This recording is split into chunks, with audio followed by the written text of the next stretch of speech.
Hello, my friends. I hope wherever you are, you're in perfect health and good spirits. So now we're going to continue our story of the rise of Islam, and I'm going to go over some of the stuff that we have talked about, and we're going to start from the tribal society of Quraysh, right? The tribe to which Prophet Muhammad belonged. And you know how you write Quraysh, of course, by now it's Quraysh. The tribe of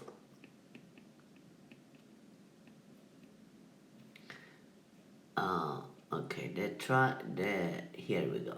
The tribe of Prophet Muhammad. Right?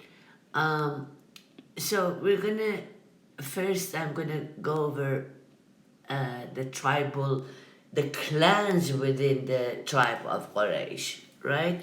So there are two clans within the tribe of Quraysh with which we are concerned now, right? One of them is the clan of Prophet Muhammad, which is the Hashem clan, and one is the clan of the opposition to Prophet Muhammad, and that's the Abdul Shams or the Umayyad tribe, right? So the ancestors of both of these go back to Abdamanaf, right? The chief, the chief sheikh of the two clans, right? Abdamanaf.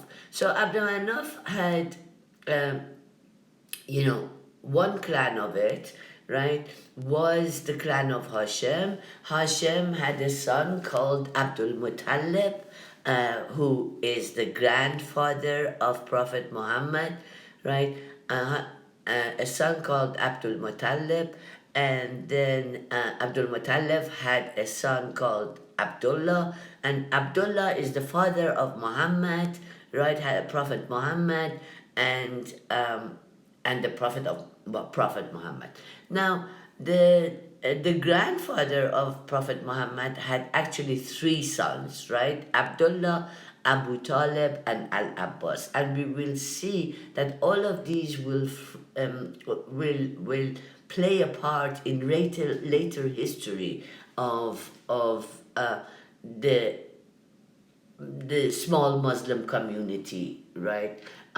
So on the other hand stands the Abdul Shams, from which we get the clan of Umayyads, from which later on we see that we get Umayyad Caliphs, and these are the Umayyad clan. So the Hashem clan against the Umayyad clan, right? So this is the where we are beginning. So if you look at it here, right? See, it's Abdulmanaf. So the background to Abdulmanaf, the father of Abdulmanaf, is Qusay, from the real ancestor of the Quraysh. Right? So Qusay had three sons. You see Abdulmanaf, Abdul Uzza, Abdul Addar. Now, one of the things that you have to know, another Arabic term that it is very good to learn, is that Abd,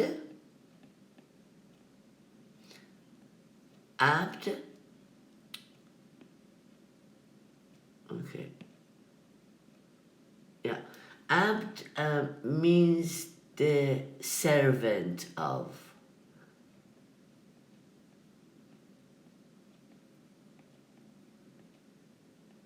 Right, and I have to change my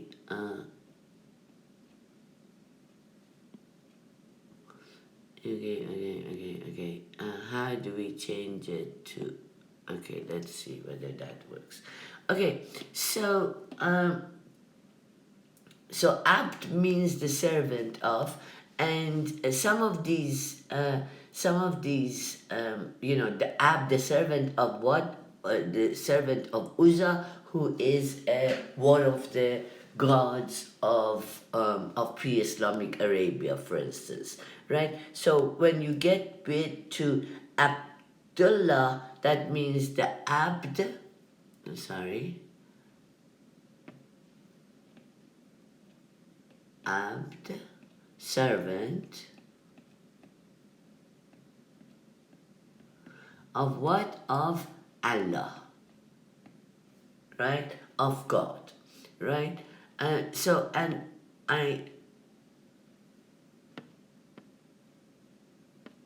okay, so I don't know whether I explained this to you or not. Um,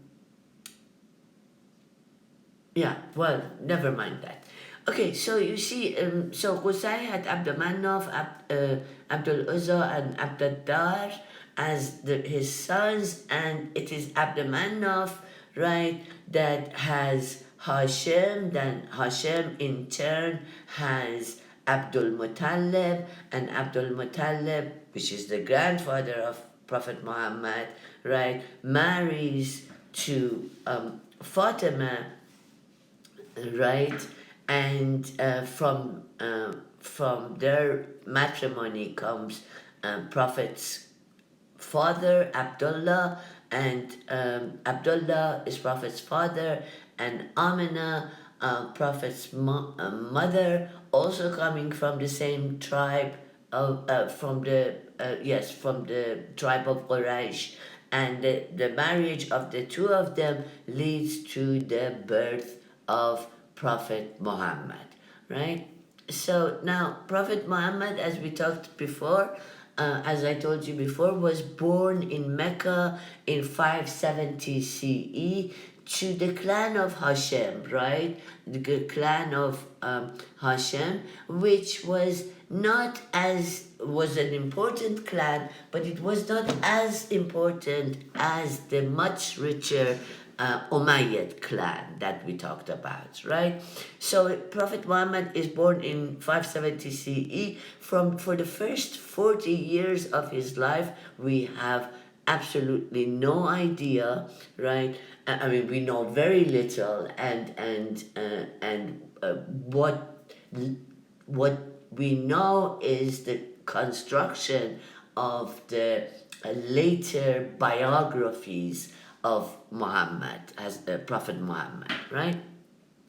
So Prophet Muhammad is orphaned at a young age. Both his father and his mother die after his father dies before he is born. His mother dies after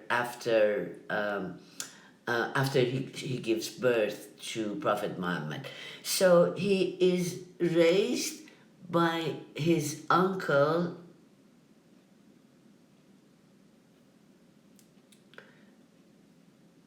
right? I'm sorry, he's first raised by his grandfather, Abdul Muttalib, right? And